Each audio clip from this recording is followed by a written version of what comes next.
Again, I began to shout that he was weak, but I caught myself and lowered my voice. I felt a bit ludicrous being cross-examined by Don Juan. "What are you doing all this for?"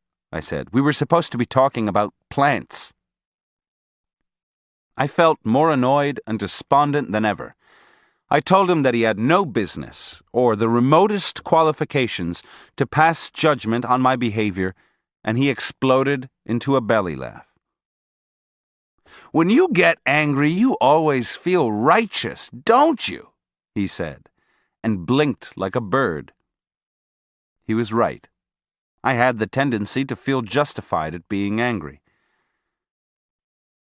"Let's not talk about my father," I said, feigning a happy mood. "Let's talk about plants." "No, let's talk about your father," he insisted. "That's the place to begin today.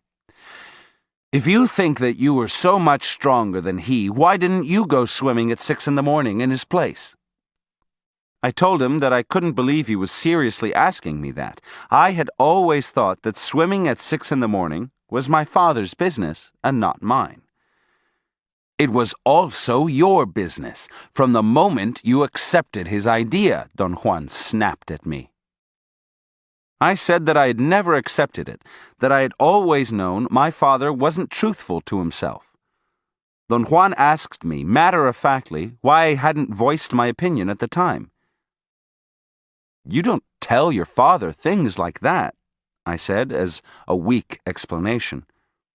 "Why not?" "That wasn't done in my house, that's all." "You've done worse things in your house," he declared like a judge from the bench. "The only thing you never did was to shine your spirit." There was such a devastating force in his words that they echoed in my mind. He brought all my defenses down. I couldn't argue with him. I took refuge in writing my notes. I tried a last feeble explanation and said that all my life I had encountered people of my father's kind who had, like my father, hooked me somehow into their schemes, and as a rule, I had always been left dangling. "You're complaining," he said softly. "You've been complaining all your life because you don't assume responsibility for your decisions. If you would have assumed responsibility for your father's idea of swimming at 6 in the morning, you would have swum, by yourself if necessary. Or you would have told him to go to hell the first time he opened his mouth after you knew his devices. But you didn't say anything. Therefore, you were as weak as your father. To assume the responsibility of one's decisions means that one is ready to die for them." Wait, I said. "You're twisting this around." He didn't let me finish. I was going to tell them that I had used my father only as an example of an unrealistic way of acting, and that nobody in his right mind would be willing to die for such an idiotic thing. "It doesn't matter what the decision is," he said. "Nothing could be more or less serious than anything else, don't you see? In a world where death is the hunter, there are no small or big decisions. There are only decisions that we make in the face of our inevitable death."